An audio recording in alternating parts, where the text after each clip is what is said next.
भगवद गीता अध्याय 8 अक्षर ब्रह्मा योग श्लोक 26 से 27। शुक्ल कृष्ण गति हेते जगतः शाश्वते मते एकया यात्यनावृत्ति मन्यया वर्तते पुनः नैते स्मृति पार्थ जानन योगी मुह्यति कश्चन तस्मात् सर्वेषु कालेषु योगयुक्तो भवार्जुन। दुनिया में दो प्रकार की मार्ग हैं, एक उज्ज्वल मार्ग जहां जाने वाला जीव फिर जन्म नहीं लेता और दूसरा अंधकारमय मार्ग जहां जाने वाला जीव जन्म मरण के चक्र में वापस लौट आता है।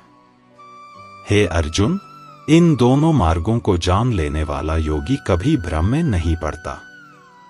इसलिए अर्जुन, हर समय योग में स्थित रहो।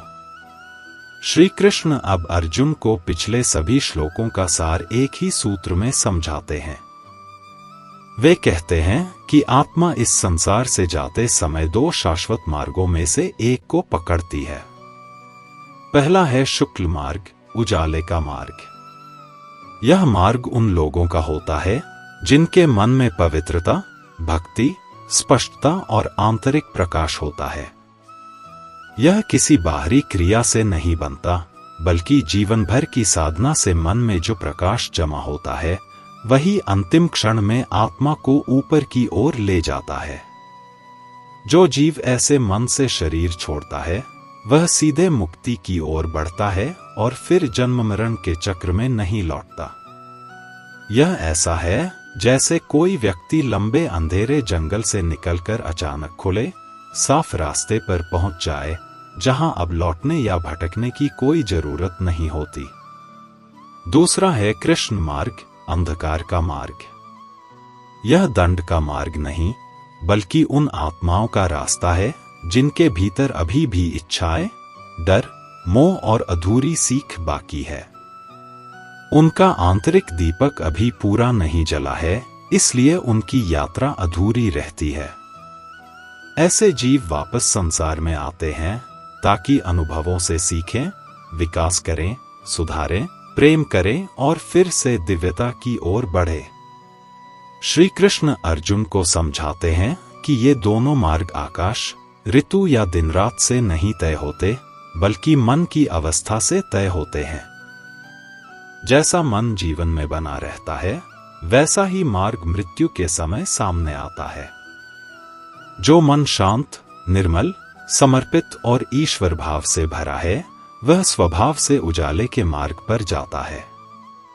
जो मन बंधनों और भ्रम में है, वह संसार में लौट आता है। इस प्रकार श्री कृष्ण बताते हैं कि मोक्ष कोई संयोग नहीं, बल्कि साधे हुए जीवन का स्वाभाविक परिणाम है।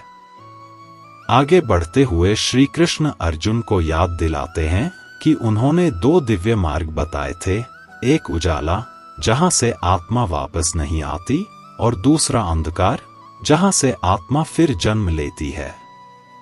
अब वे अर्जुन से कहते हैं कि जो साधक इन दोनों मार्गों का ज्ञान प्राप्त कर लेता है वह जीवन और मृत्यु को लेकर कभी भ्रमित या डरता नहीं। जैसे कोई यात्री घने जंगल में बिना रास्ता जाने घबराता है, पर यदि उसे नक्शा पता हो, कहाँ सुरक्षित मोड़ है, कहाँ खतरा, तो उसका डर खत्म हो जाता है। वैसे ही जब मनुष्य समझ लेता है कि आत्मा कैसे यात्रा करती है, कर्म कैसे रास्ता तय करते हैं और भक्ति कैसे दिशा दिखाती है, तब जीवन में कोई भय नहीं रहता। यही कारण है कि श्री कृष्ण अर्जुन को मुख्य शिक्षा देते हैं। अर्जुन, हर समय योग में स्थित रहो। यहाँ योग का अर्थ आसन नहीं, बल्कि मन का ईश्वर से जुड़ना है, अंदर की स्थिरता, जागरूकता और स्मरण।